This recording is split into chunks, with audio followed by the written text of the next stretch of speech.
The Detroit Red Wings' best players, Pavel Datsyuk and Henrik Zetterberg, are 36 and 34, on October 9, respectively. Their top defenseman, Niklas Kronwall, is 33. Johan Franzen will turn 35 in December. The core is aging and the window of opportunity to win with this group is closing. The organization has many promising prospects, but other than winger Anthony Mantha and goaltender Patron Razek, few appear to have star potential. That's not surprising when you haven't had a top 10 pick since 1991. This has some wondering if the Red Wings should be more aggressive in their pursuit of high-end talent in the trade market at the expense of some good, young players, either in the pipeline or currently on the roster, in an attempt to win the Stanley Cup in the next couple of years. Datsyuk and Zetterberg only have a few years of being elite left and they need to win while the window is there within the next 2-3 years. Detroit also has more prospects than they can possibly play in the next few years when they run out of options. There is no possible way for Detroit to graduate all of those top 10-15 prospects before they're forced to waive them.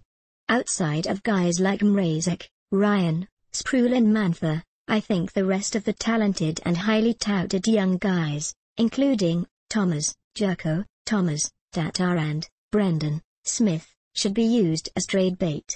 Stars don't grow on trees and Detroit needs more top-end talent that's in their prime now on offense and defense to give themselves a chance to win. If these trades don't happen, I fear that Detroit will lose many of their prospects while not helping their main roster. How aggressive is General Manager Ken Holland pursuing a package deal for a star in a trade? Greg A. It's hard to say how aggressive Holland has been in trade talks, but he's certainly worked the phones, realizing the declining depth of the free agent market. I'm not sure if you'd consider Tyler Myers or Mike Green stars, but they were among the right-handed shooting defensemen Holland pursued. As for high-end players who were traded in the past 14 months, Bobby Ryan, Tyler Seguin, Jason Spezza, Ryan Kesler and trade deadline rentals Thomas Vanek and Marian Gaborik, some the Red Wings weren't interested in pursuing. Ryan, Spezza, Gaborik, and others, like Kesler, they inquired about but either didn't have the assets or were reluctant to part with what it would take. Sure, they should acquire an impact player through a trade, someone who can sort of take on the mantle from Datsyuk and Zetterberg, but it boils down to what's available and what they're willing to relinquish. Mantha is untouchable.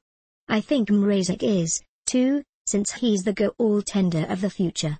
It makes no sense to move a big, right-handed shooting defenseman like Sproul.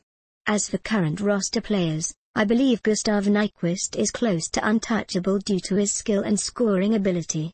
And they're not going to deal their 2015 first-round pick in the Connor McDavid draft. You never know how those lottery balls will fall if you miss the playoffs.